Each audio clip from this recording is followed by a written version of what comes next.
Selamat sore semuanya, halo. Ayo, lihat kiri kanan, kasih senyum yang terbaik dulu. Tuhan Yesus baik buat kita semua. Puji Tuhan, haleluya. Saya selalu mengingatkan kepada jemaat, baik Gold Coast maupun Brisbane, bahwa hari Minggu harus menjadi sebuah kebiasaan buat kita, bahwa kita harus datang dengan semangat yang baru, dengan sukacita yang baru. Sepanjang minggu Tuhan beri buat hidup kita melakukan begitu banyak aktivitas, lalu kemudian kita memiliki hari Minggu yang katanya hari Minggu seharusnya menjadi harinya Tuhan. Ya, benar apa betul, saudara? Tapi kita diminta untuk memberi komitmen waktu kita untuk 2 jam saja. Nah, kalau kita menyadari hal ini, maka seharusnya 2 jam itu harus menjadi 2 jam yang terbaik dari hidup kita untuk Tuhan. Toh anyway, bukan untuk Tuhan, tapi untuk kita, orang yang percaya kepada Tuhan. Puji Tuhan. Minggu depan kita akan sama-sama ke Gold Coast untuk merayakan anniversary Gereja Gold Coast yang ke-12 tahun. Dan mereka sedang mempersiapkan itu. Saya berharap semua jemaat Brisbane untuk bisa beribadah pagi minggu depan, ya, dan kita berdoa biar kita terus menikmati apa yang membuat kita terpesona dengan apa yang Tuhan buat di hidup kita. Puji Tuhan. Saudara yang kekasih di dalam Tuhan, hari ini saya akan bicara dari satu topik yang menjadi kontinuitas dari pesan firman Tuhan 2 minggu yang lalu. Sehingga pilihan tema pada sore hari ini adalah Bait Allah yang dibangun oleh Roh Kudus. Bait Allah yang dibangun oleh Roh Kudus, ya. Ada subtitlenya di situ, hai orang yang takut akan Tuhan atau orang percaya, muliakanlah Tuhan. 2 minggu yang lalu kita bicara tentang Yesus menjanjikan seorang penolong. Dan kata kuncinya di situ adalah Roh Kudus adalah penolong yang diutus oleh Bapa dan dia tinggal di dalam kita. Setiap orang Kristen harus sampai kepada kesadaran ini, bahwa di dalam hidupnya ketika dia menjadi orang yang percaya kepada Tuhan, maka Roh Kudus itu ada di dalam dirinya yang mempersatukannya, baik mempersatukan sebagai satu keluarga orang-orang yang percaya atau mempersatukannya dengan Kristus sendiri, dengan Tuhan Yesus sendiri sebagai kepala gereja itu sendiri. Nah, kita sadar bahwa kita manusia adalah manusia yang tercipta sebagai manusia yang membutuhkan pertolongan. Kita sempurna tapi bukan super, ya. Kita sempurna sebagai ciptaan Allah, tapi di waktu yang sama Allah menciptakan kita sebagai manusia sosial, ya, makhluk sosial yang membutuhkan pertolongan. Nah, karena kesadaran itu, maka kita orang yang percaya kepada Tuhan, kita membutuhkan pertolongan. Kita hanya bisa mencapai tujuan dari hidup kita karena adanya pertolongan, ya. Makanya saudara, kita membangun relasi, membangun networking, kita bekerja sama dengan orang lain. Untuk apa? Ya, itu membuktikan bahwa kita membutuhkan orang lain. Atau paling tidak kita membutuhkan sesuatu, atau kita membutuhkan seseorang, atau kita membutuhkan sumber, ya, untuk bisa menolong kita mencapai tujuan hidup kita. Saya selalu katakan kenapa? Karena manusia terbatas, ya. Kenapa gitu terbatas? Ya. Karena demikianlah penciptaan Allah dalam hidup kita terbatas dalam artian tadi, kita butuh pertolongan.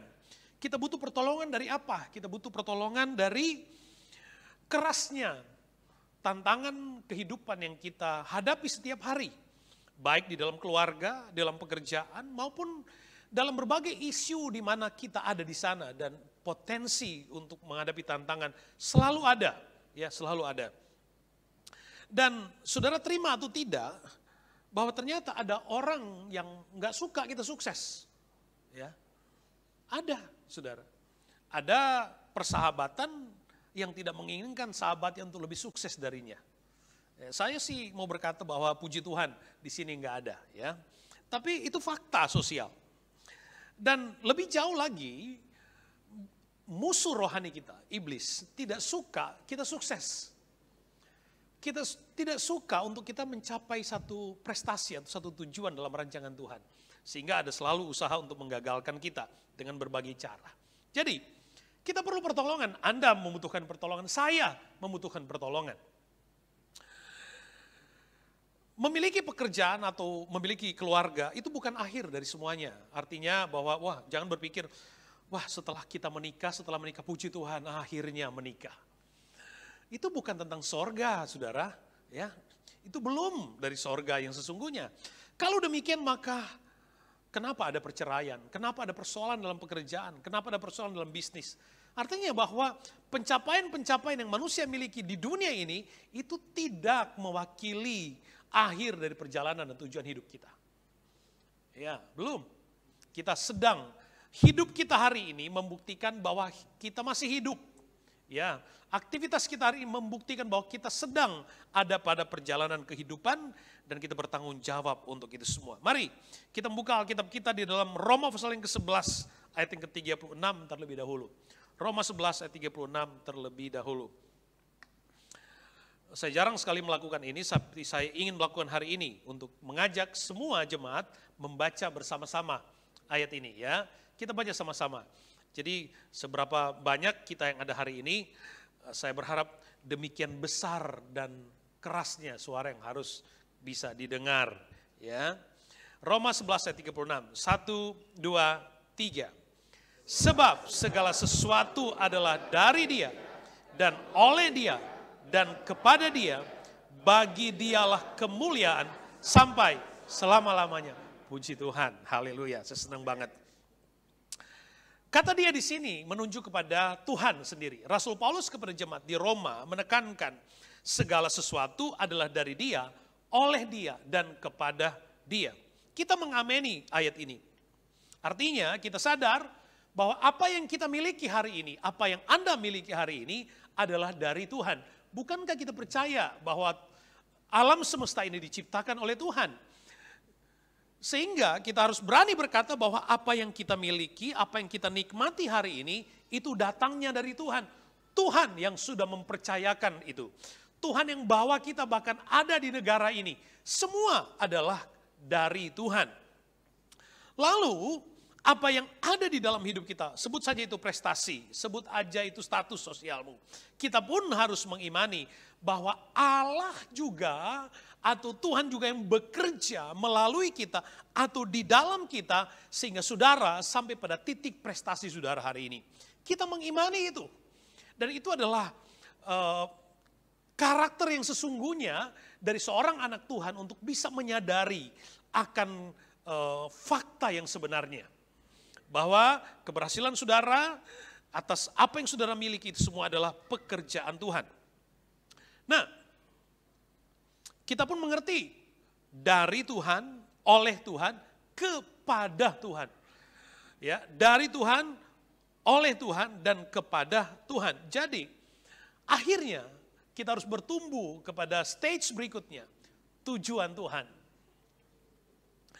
Jika segala sesuatu adalah dari Dia, sebut saja pekerjaan Tuhan, pelayanan ini, gereja ini, kita percaya bahwa gereja ini bertumbuh adalah karena Tuhan.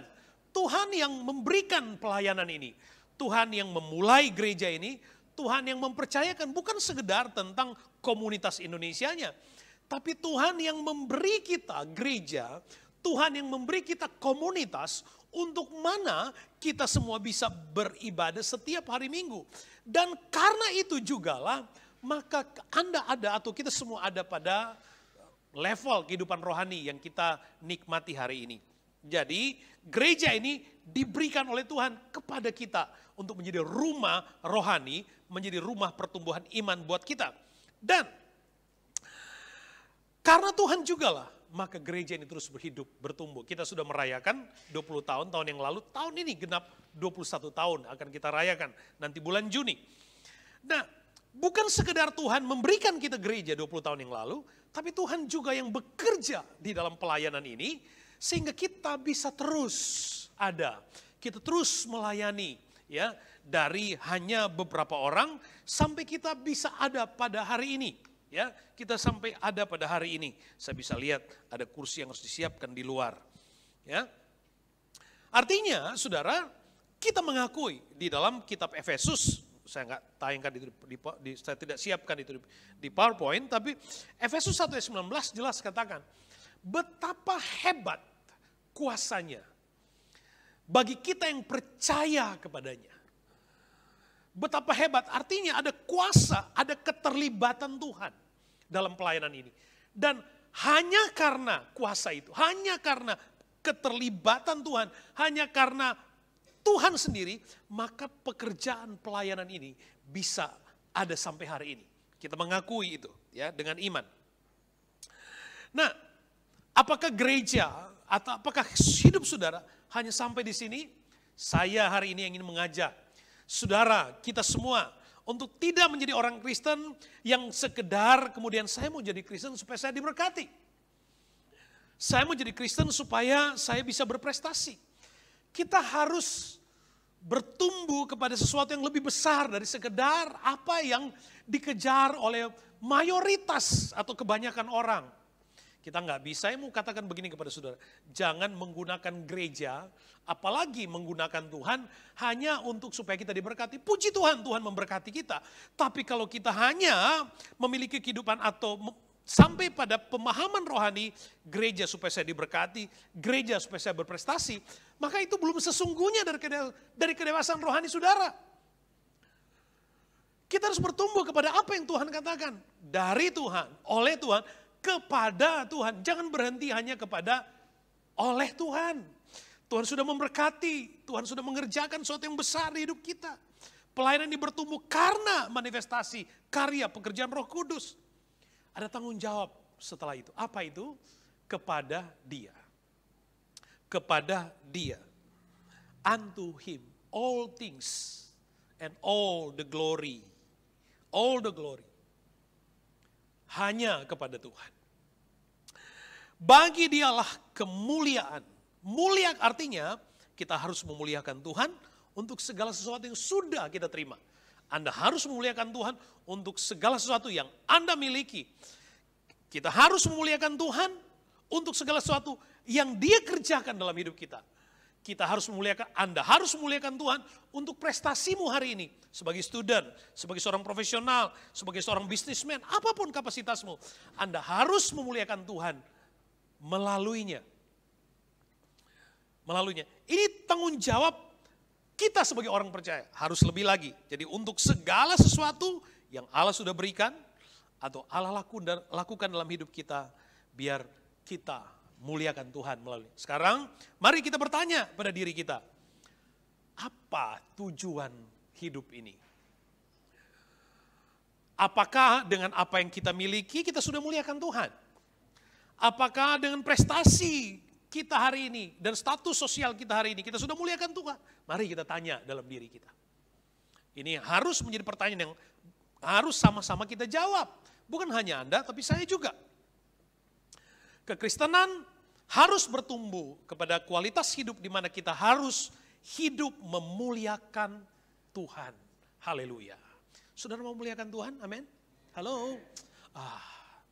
Atau Anda mungkin berpikir, tapi kan karena kerja keras saya akhirnya punya semuanya. Tapi kan karena kemampuan saya ada pada level ini. Sedang berkata seperti itu. Puji Tuhan, Anda ada pada prestasi-prestasi besar itu. Tapi sebagai gembala saya ingin berkata kepada saudara, muliakan Tuhan. Muliakan Tuhan.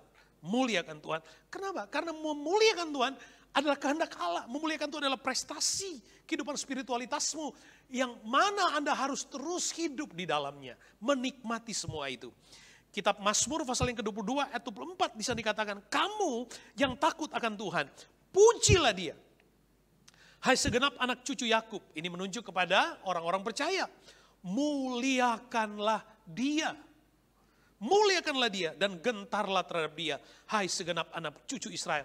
Ini yang menjadi harapan saya, yang harus membedakan kekristenan kita dengan yang ada di luar sana. Atau saya ingin berkata lebih ekstrim lagi, Kekristenan kita hari ini harus menjadi berbeda pada kualitas ini dengan kekristenan yang ada di luar sana. Harus bertumbuh. Harus ada pada level yang baru. Karena kesadaran ini akan membawa Anda menikmati perjalanan rohani. Awal tahun ini saya katakan, mari tahun 2025 kita mau enjoy dengan perjalanan rohani kita. Tema pelayanan kita apa saudara? 1, 2, 3. Ulang. Ayo, maksudnya 1, 2. 1, 2, 3. Tuhan menetapkan langkah-langkah. Kalau Tuhan yang sudah menetapkan, maka sesungguhnya kita harus menapaki. Kita harus enjoy dengan perjalanan kita. Dan untuk kita bisa enjoy dengan perjalanan hidup kita, pastikan Anda memuliakan Tuhan untuk apa yang Anda punya. Muliakan Tuhan untuk apa yang Anda sedang kerjakan, prestasimu hari ini. Muliakan Tuhan. Sebab ketika kita mampu, kita hidup memuliakan Tuhan pada area ini, maka hidup ini akan terasa lebih indah. Kita berani berkata, anugerahmu mempesonaku. Kita akan berani berkata seperti itu. Karena kesadaran ini. Makanya kekristenan bukan untuk sombong-sombong. Bukan. Kekristenan bukan hanya untuk menunjukkan, oh saya diberkati. Puji Tuhan kalau kita diberkati. Tapi kekristenan yang sungguhnya adalah bagaimana menyatakan kepada dunia. Bagaimana terutama kepada Tuhan. Kita benar-benar memuliakan Tuhan. Haleluya. Memuliakan Tuhan. Jadi memuliakan Tuhan adalah sebuah perintah Tuhan. Efesus 3 ayat 20 dikatakan bagi dialah yang dapat melakukan jauh lebih banyak daripada yang kita doakan atau pikirkan. Seperti yang ternyata dari kuasa yang bekerja di dalam kita. 2 minggu lalu. Ada pribadi Tuhan, ada roh Allah, ada kuasa yang ada di dalam hidup saudara. Ternyata ada kuasa yang bekerja di dalam kita. Bagi dialah kemuliaan di dalam jemaat dan di dalam Kristus Yesus turun-temurun sampai selama-lamanya. Kuasa Tuhan ada di dalam diri kita. Jadi kuasa yang Allah berikan di dalam hidup kita memiliki potensi yang lebih besar dari apa yang dapat kita pikirkan. Makanya Alkitab katakan dia dapat melakukan jauh lebih banyak dari apa yang dapat kita doakan. Lebih banyak dari apa yang kita doakan. Sebab apa? Seperti yang ternyata dari kuasa. Ini loh maksud saya, ini loh maksud gembalamu. Anak-anak Tuhan harus sadar, ada potensi besar. Alkitab katakan roh yang ada di dalam kita. Di dalam kamu. Lebih besar daripada roh yang ada di dalam dunia ini.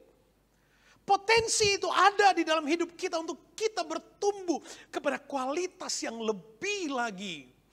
Potensi ini kita miliki untuk apa? Supaya kita tidak terintimidasi. Kita bisa enjoy. Sehingga ketika Anda ditanya, orang tanya, how are you? Anda akan berani berkata, great, God is good. Jangan sampai anak-anak Tuhan ada ditanya, how are you? So. Gimana? Ini loh maksudnya. Kita semua harus berjalan dan menikmati apa yang sudah Tuhan berikan. Apa yang Tuhan sudah percayakan. Ada orang punya banyak tapi stresnya minta ampun. Takut, punya banyak tapi takut. Ada pada level sosial yang luar biasa tapi bawaannya takut, stres. Tuhan tidak membawamu ada di puncak dan di besarnya engkau miliki. Hanya untuk Anda jadi stres di sana. No, enggak. Roh yang ada di dalam kamu. Lebih besar. Dia bekerja di dalam kamu. Makanya muliakanlah Tuhan. Haleluya. Muliakanlah Tuhan. Bagi dia yang dapat melakukan jauh lebih banyak dari apa kita pikirkan, kita doakan. Karena ada kuasa Tuhan. Jadi apa tujuan hidup kita? Untuk apa kita bekerja? Untuk apa? Kalau ditanya anak muda, kamu kerja buat apa? Buat modal nikah. Cuma buat itu? Buat itu doang? Ingat baik-baik, saya mau katakan kepada saudara. Kalau alasanmu bekerja, alasanmu studi, alasanmu menikah, tidak untuk memuliakan Tuhan. Jangan kaget kalau persoalan akan ada di hidupmu.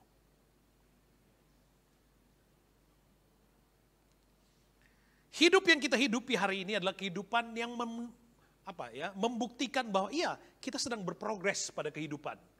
Kita sedang berjalan pada tujuan kita masing-masing. Itu bukti, ya, Anda masih hidup, ya. Anda masih, karena ada tujuan yang sedang kita lakukan.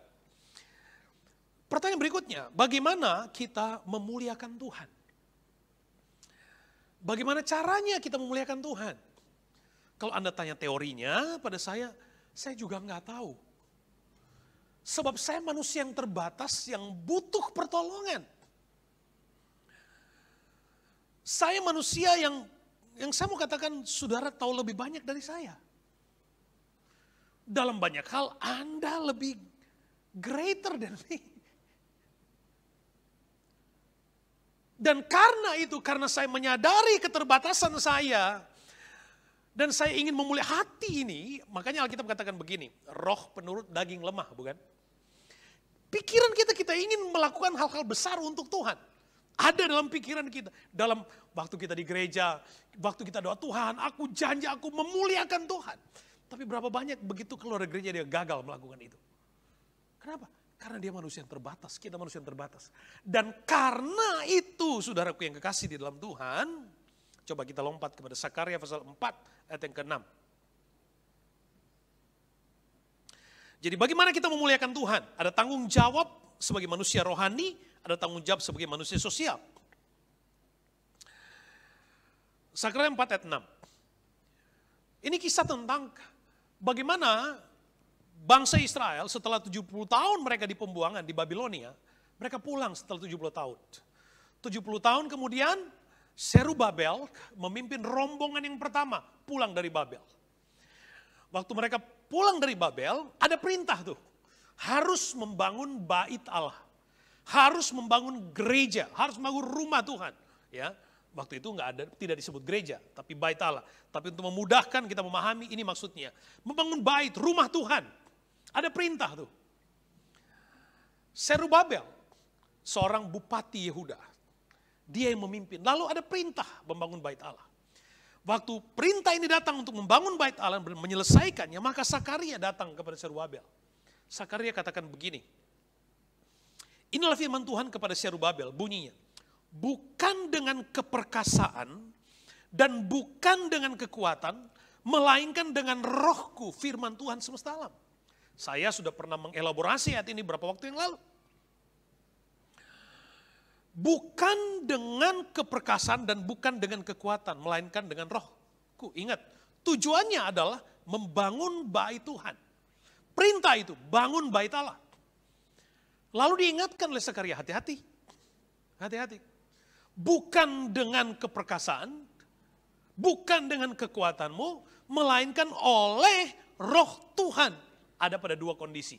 Kondisi yang pertama, situasi yang pertama adalah perintah ini datang kepada Zerubabel untuk mengingatkan Zerubabel adalah mungkin Zerubabel merasa memiliki semua kapasitas untuk membangun bait Allah. Kondisi yang pertama, Sakaria melihat wah Zerubabel dan orang-orangnya terlalu percaya diri. Merasa dia punya sumber daya, dia merasa memiliki semua infrastruktur yang dia butuhkan, memiliki ilmu dan banyak hal untuk bangun bait Allah. Diingatkan oleh Sakaria. Hei, bait Allah itu proyeknya Tuhan. Itu rumah rohani. Hati-hati. Makanya Sakaria ingatkan. Bukan karena kamu hebat. Bukan karena kamu miliki banyak hal. Jangan terlalu percaya diri. Jangan sombong. Dan jangan berpikir bahwa gereja atau pelayanan atau pekerjaan Tuhan bisa run seperti bisnis. Enggak, itu diingatkan. Kira-kira maknanya kita bisa tangkap seperti ini. Ya.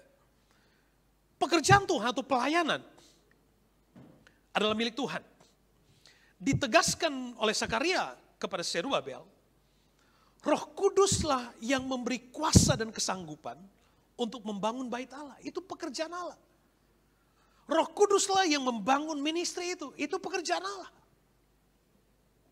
Makanya di Kisah Rasul pasal 1 ayat yang 8, awal dari lahirnya gereja, Kisah Rasul 1 ayat 8, Yesus berkata, kamu akan menerima kuasa. Kamu akan menerima kuasa kalau Roh Kudus turun atas kamu, sehingga kamu akan menjadi saksiku di Yerusalem, Yudea, Samaria, sampai ke ujung bumi. Ditekankan oleh Yesus, kamu nanti akan melayani. Yesus sudah mengawali dengan mengingatkan bahwa setelah Kisah Rasul pasal 2 akan ada pertumbuhan gereja mula-mula yang luar biasa. Tapi semua itu terjadi, Yesus sudah ingatkan kalau Roh Kudus turun atas kamu. Dan ada pengalaman Pentakosta, Kisah Rasul pasal 2, Roh Kudus turun memenuhi murid-murid. Itu menjadi awal dari pertumbuhan gereja.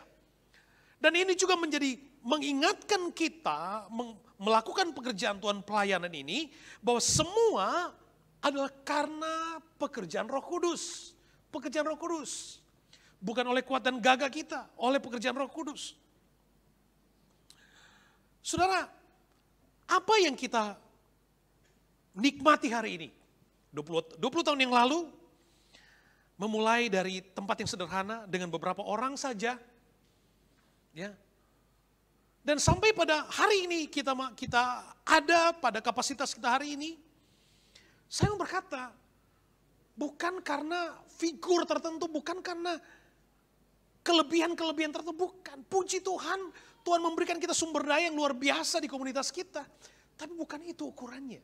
Itu pun adalah karena pekerjaan Allah, bukan karena kita. Tuhan yang bawa semua potensi-potensi pelayanan untuk bertumbuh bersama di rumah rohani GPD Brisbane. Dan kita bisa menikmati, memiliki komunitas yang kita awali dengan satu semangat, strong community, strong faith. Sadar bahwa semua adalah karena pekerjaan Tuhan. 1 Tesalonika 1 ayat 5 dikatakan, sebab Injil yang kami beritakan bukan disampaikan kepada kamu dengan kata-kata saja, tapi juga dengan kekuatan oleh Roh Kudus dan dengan suatu kepastian yang kokoh. Saudara, saya mau katakan begini.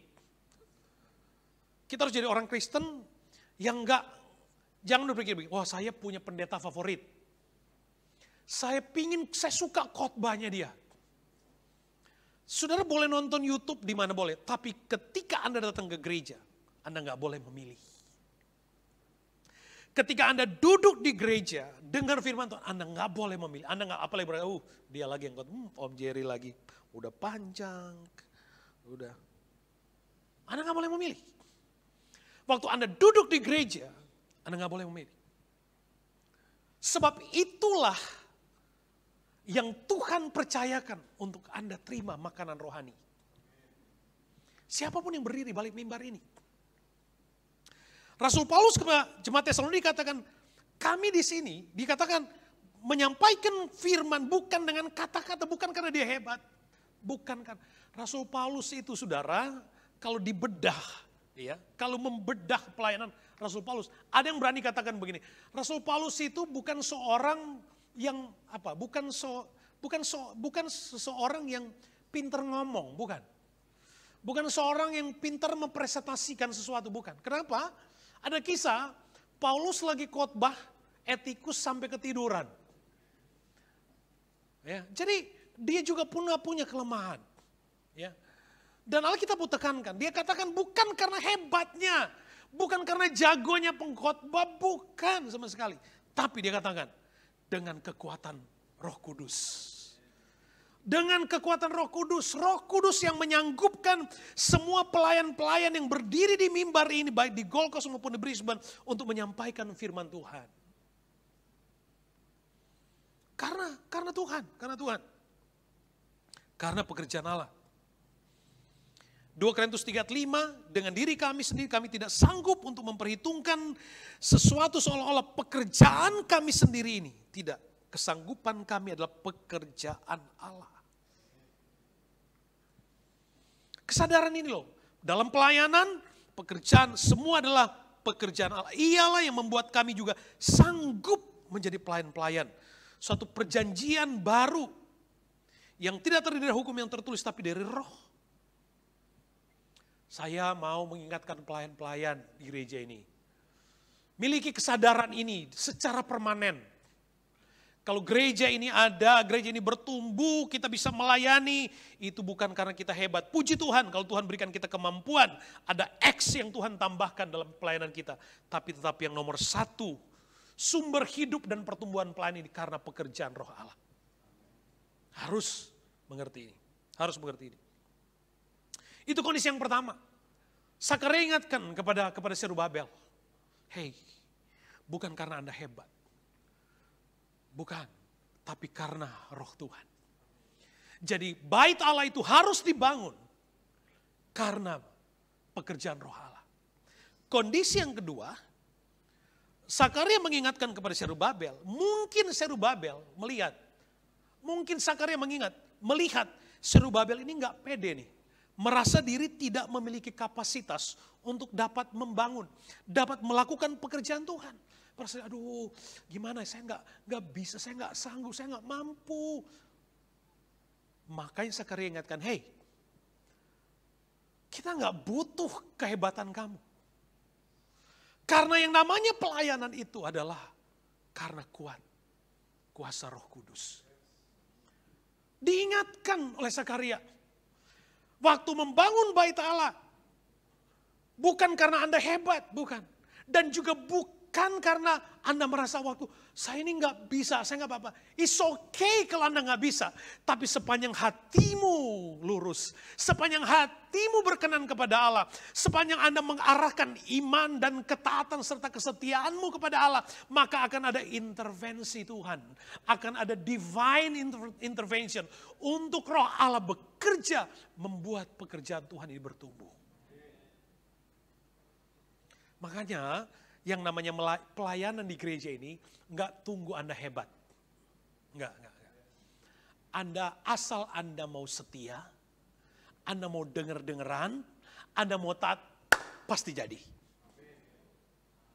Pasti jadi. Jangan tunggu, aduh nantilah, kalau nanti saya sudah hebat, kapan? Yang dibutuhkan kesetiaan, ketaatan, denger-dengeran. Kalau juga Anda hebat, jago banget.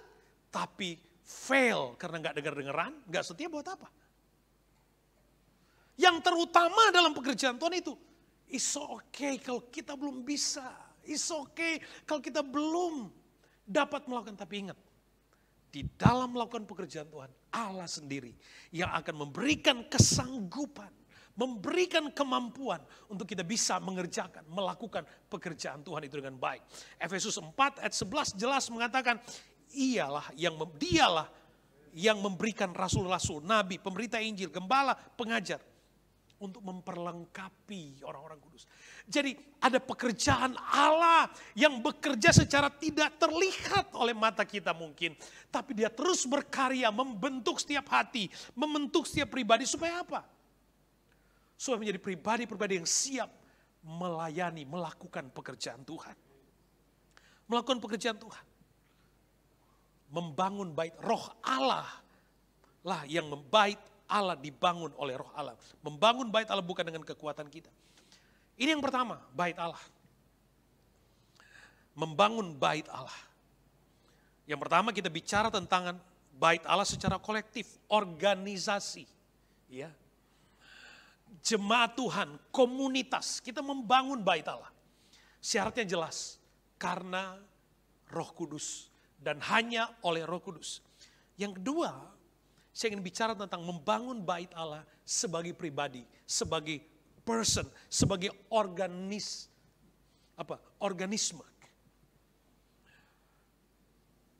1 Korintus 6 ayat 19.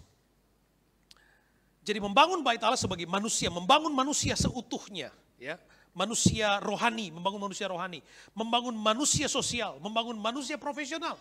Itu tanggung jawab membangun bait Allah. Yang pertama kita mengerti, membangun bait Allah sebagai organisasi, sebagai komunitas, sebagai jemaat, sebagai umat, ya, secara kolektif. Hanya Roh Kudus yang bisa membuat gereja bertumbuh, bukan yang lain. Yang lain harus diletakkan pada prioritas-prioritas berikutnya. Sekarang membangun bait Allah sebagai pribadi, sebagai person, organisme, ya. 1 Korintus 6 ayat 19, atau tidak tahukah kamu bahwa tubuhmu adalah bait Roh Kudus yang diam di dalam kamu. Roh Kudus yang kamu peroleh dari Allah. Jadi hidup saya, hidup Anda, masing-masing kita adalah bait Allah. Masing-masing kita adalah bait Allah. Anda adalah rumah rohani, di mana Roh Allah berdiam di dalam kamu. Itu yang saya sebut dari awal. Di mana potensi kuasa besar itu bekerja di dalam pribadimu sebagai individu. Sebagai individu. Tuhan bekerja. 2 minggu yang lalu saya katakan bahwa Roh Kudus yang menolong kita di dalam segala sesuatu. Lebih spesifik hari ini kita bicara tentang bait Allah dibangun oleh Roh Allah. Membangun manusia sebagai individu juga, kita harus belajar berserah kepada kekuatan Roh Allah. Sebab hidup kita, diri kita ini menjadi rumah Allah. Ayat ini kalau dibaca 1 Korintus 6 ayat 19, orang, wah itu kan cuma ayat buat mereka yang masih suka merokok, toh? No. Bait Allah, hidup Anda itu adalah rumah rohani. Dan Roh Allah diam di dalam kamu. Dan Roh Allah yang diam di dalam kamu dengan potensi yang memberi Anda pengalaman untuk memiliki lebih besar dari apa Anda pikirkan dan doakan. Itu loh yang mau dihidupkan dalam diri kita. Ya, itu yang mau dihidupkan di dalam diri kita. Roh Allah bekerja di dalam diri kita. Pertanyaan awal saya tadi, bagaimana kita memuliakan Tuhan? Bagaimana?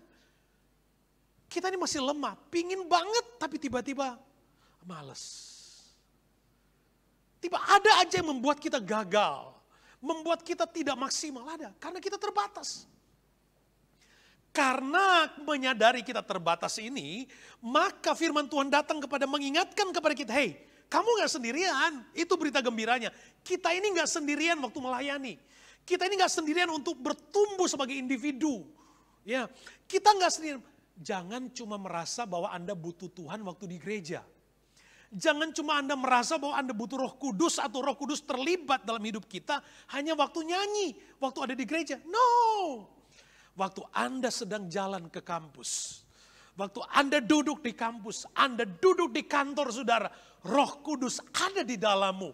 Roh Kudus bekerja di dalammu sehingga ada banyak hal-hal yang tidak mungkin menjadi mungkin. Itu bukan karena hebat kita, tapi karena pekerjaan Roh Kudus dalam hidup kita. Amin. Haleluya. Itu loh. Itu Tuhan dalam hidup kita. Itu Roh Allah di dalam hidup kita. Roh Allah juga enggak cuman ada ketika kita di gereja, tapi waktu Anda ada di dalam keluarga, di dalam rumah Tuhan. Atau di rumah kita. Kadang-kadang ada ibu-ibu bilang begini, gimana anak saya ini enggak tahu lagi gimana caranya. Ingat, di dalam hidupmu ada Roh Kudus. Roh Kudus yang akan bekerja dalam hidup. Makanya ibu-ibu, tenang, bapak-bapak ada waktu, ada bagiannya. Jangan senyum dulu. Ibu-ibu suka udah ngomelin anaknya. Kenapa sih anak saya? Daripada ngomel, udah Tuhan tolong. Ingat, ada Roh Kudus di dalam hidup ibu-ibu. Daripada anak ngomel dan marah-marah, ada Roh Kudus yang akan bekerja. Udahlah Tuhan, kuserahkan anakku sepenuhnya kepada Tuhan. Selesai. Itu sudah. Ada suami. Aduh, istri saya kok kayak gini. Aduh, anak-anak saya kok kayak gini.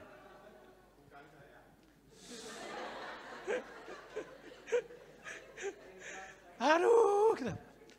Ingat, ada Roh Kudus di dalam hidup kita.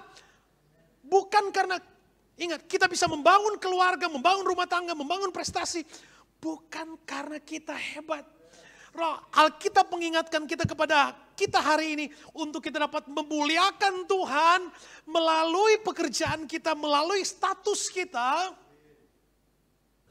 Itu karena kuat dan gagah Roh Allah. Ada Tuhan, ada Rohnya yang hidup di dalam kita. Tuhan, aku lagi cari kerjaan nih. Gimana? Udah doa, kalau Tuhan yang bawa Anda ada di Brisbane, Anda pasti dapat pekerjaan. Amin. Loh, saudara, kenapa harus tersenyum hari ini? Saudara ingat kita sudah bicara Moria berapa minggu yang lalu. Ingat, kita sudah bicara Moria berapa minggu yang lalu. Di tempat di mana Tuhan bawa kita, Tuhan yang sediakan. Iya dong. Tadi pagi selesai ibadah, ada anak muda datang, pelayan Tuhan datang. Om, saya mau kasih tahu Om, hari Jumat yang lalu permanen residen saya sudah di-approve. Puji Tuhan. Itu kesaksian di Gold Coast. Saya lagi menunggu kesaksian itu di Brisbane. Kan kita suka nyanyi. Kan kita suka nyanyi gini. Tak tersembunyi. Baru ada kalimat berikutnya. Orang lain Tuhan tolong. Saya juga dong. Gitu dong harusnya. Kenapa? Karena ada roh Allah di dalam hidup kita. Makanya jangan suka mengandalkan diri. Jangan suka sombong sendiri. Jangan merasa hebat sendiri. Jangan pikir bahwa Anda itu luar biasa. Anda itu sempurna tapi bukan super. Ada roh Allah di dalam hidup kita. Yang memampukan kita untuk bertumbuh menjadi manusia-manusia yang mencapai tujuan alam. Menjadi manusia rohani, manusia sosial, manusia profesional dalam tujuan Tuhan. Tapi Tuhan aku ini kan lemah banget. Lihat ayat ini. Roma 8 ayat 26 katakan begini. Roma 8 26. Demikian juga roh membantu kita dalam